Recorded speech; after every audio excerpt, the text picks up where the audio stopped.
Patna college के बाहर प्रदर्शन कर रहे छात्रों पर पुलिस ने लाठियां बरसाईं। बड़ी संख्या में छात्र पटना कॉलेज के बाहर इकट्ठा हुए। उन्होंने केंद्र सरकार के खिलाफ नारेबाजी की। शिक्षा मंत्री धर्मेंद्र प्रधान का इस्तीफा मांगा। कुछ ही देर में छात्रों का वहां भी प्रदर्शन बेकाबू हो गया। भारी पुलिस फोर्स पहुंच गई।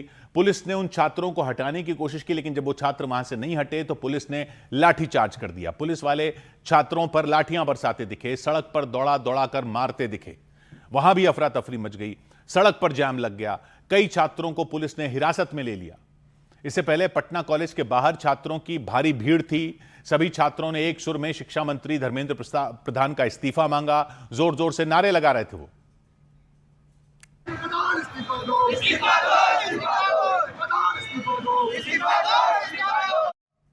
देखते ही देखते छात्रों की संख्या बढ़ती चली गई। इसे देखते हुए पुलिस वहां पहुंच गई। सीआईएसएफ के जवान वहां पहुंच गए। उन्होंने छात्रों को समझाने की कोशिश की, लेकिन छात्र नहीं माने। वो पुलिस से भिड़ने तक को तैयार हो गए। इसके बाद पुलिस ने छात्रों को खदेड़ने के लिए लाठीचार्ज कर दिया। तो जगह जगह देश में कई जगह ये प्रदर्शन होते दिख रहे हैं। 100 बात की एक बात यह कि चाहे अपने बच्चे हों या देश के बच्चे हों, जब वो अपनी सुनाने पर आ जाएं तो सुनना तो पड़ता ही है। घरों में भी लोगों को अब सुनना होगा। सरकार को सुनने को कहा जा रहा है बच्चों की, लेकिन घरों में भी सुनना होगा। पहली बात तो जब वो सुनाने पर ही आ गए तो उनको बच्चा बोलना तो छोड़ ही दो, बच्चे नहीं है वो। और वो हमें नहीं सुनाएंगे तो किसको सुनाएंगे? और आप फिर वही बात कर रहे हो कि उनकी बात तो ठीक है, लेकिन ये तरीका नहीं होता बात करने का। क्या तरीका नहीं होता बात करने का? क्योंकि जब आप नहीं सुना पाए थे अपने टाइम में, तो अब आपको फ्रस्ट्रेशन हो रही है क्या कि वो आपको कैसे सुना सकते हैं? और फ्रस्ट्रेशन हो रही है तो क्या आप हाथ उठा दोगे उन पर कि गाली कैसे दे दी, बदतमीजी कैसे कर दी? अरे आईने में हकीकत देख लो। आप नहीं बता सकते उनको कि तमीज क्या होती है। सर झुकाकर कबूल करना आपके लिए तमीज होती होगी। वो नहीं मानते तो नहीं मानते। वो आपको गाली दे रहे हैं तो नसीहतें क्यों देते फिर रहे उनको? ये सोचो ना कि क्यों गाली दे रहे हैं। आगे बढ़ने का रास्ता क्या दिया था आपने उनको? हर चीज का इंतजाम, इम्तिहान बनाकर रख दिया उनके लिए। हर चीज का कुछ भी हासिल करना है तो 12-12, 14-14 घंटे घिसते रहो, दिन रात, सालों साल किताबों में पढ़े रहो। और फिर एक एग्जाम देना है जिसमें इतने नंबर लाने हैं कि आधे आधे नंबर से पूरा पूरा सपना ही खत्म हो जाता है कि बेटा 10वीं में रातें काली कर ले, इतने नंबर आ जाएंगे तो यह सब्जेक्ट मिल जाएगा, फिर पूरी लाइफ सेट है। फिर भेड़ बकरियों की तरह बैठकर कोचिंग में सारे घर की कमाई फूंक कर तैयारी के नाम पर फिर रातें काली करने में लग जा, क्योंकि 12वीं में इतने नंबर आ जाएंगे तो यह कोर्स मिल जाएगा, फिर पूरी लाइफ सेट है।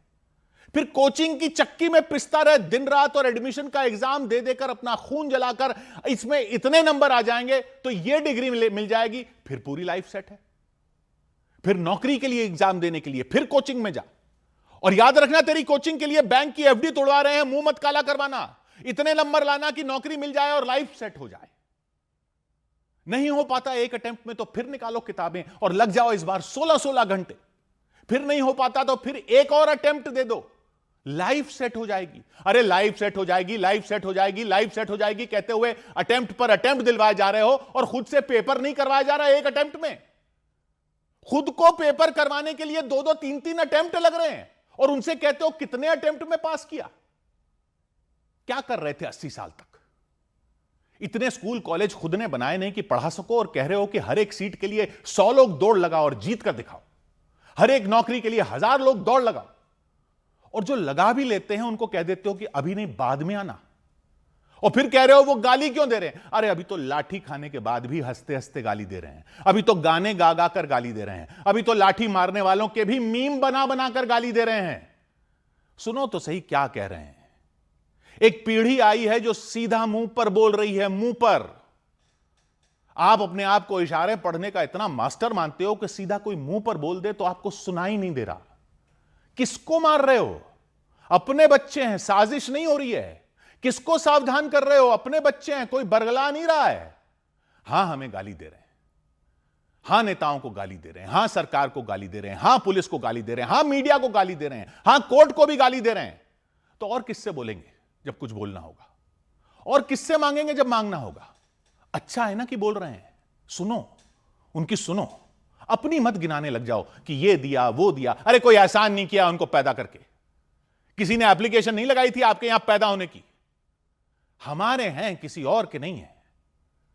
बोल रहे हैं तो आईना ही तो दिखा रहे हैं कि करके क्या रखा है हमने यहां जो उनको बोलना पड़ रहा है। उनको मत बोलो कि आवाज नीची करें, अपनी नजरें नीची करो कि उनको आवाज ऊंची क्यों करनी पड़ रही है। अरे गर्व करो अपनी नई नस्ल पर, फख्र करो कि औलाद की रीढ़ सीधी है। और सुना रहे हैं तो तमतमाओ नहीं, अपने बच्चों पर हाथ नहीं उठाते, उड़ जाता है तो खुद ही शर्मिंदा हो जाते हैं। नहीं तो उन्हीं से सीख लो, उन्हीं से सीख लो कि कैसे सुना जाता है जब कोई गाली दे। तो क्या कहा था उनको? कॉकरोच बोला था ना। और उन्होंने क्या कहा? बोला हां हम कॉकरोच हैं, हम हैं कॉकरोच। कुछ भी कह लो, इनको खून तो हमारा ही है, क्योंकि जब खून उबाल मारता है तो अपनी पहचान बताता है। यह खून हमारा ही है, क्योंकि जब जब हमारे बड़ों के खून में उबाल आया तब तब उनके लबों पर भी हसरत मोहानी के यही दो शब्द थे।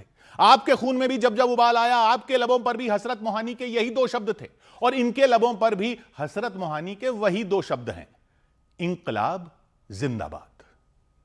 इंकलाब जिंदाबाद था, इंकलाब जिंदाबाद है, इंकलाब जिंदाबाद रहेगा। 100 बात की एक बात। इधर संसद मार्च के दौरान प्रदर्शनकारी छात्रों पर हुए लाठीचार्ज के विरोध में सुप्रीम कोर्ट के वकीलों ने प्रदर्शन किया। दिल्ली के जंतर मंतर में प्रदर्शनकारियों पर हुए लाठीचार्ज के खिलाफ सुप्रीम कोर्ट के वकीलों ने विरोध जताया। सुप्रीम कोर्ट परिसर में वकीलों ने संविधान की प्रस्तावना पढ़ी और प्रदर्शनकारियों पर पुलिस की कार्रवाई का विरोध किया। जिस तरह का व्यवहार उन्होंने देश के नागरिकों के साथ, स्पेशली जो यंग लोग हैं उनके साथ जो किया है, संविधान उसकी अनुमति नहीं देता है।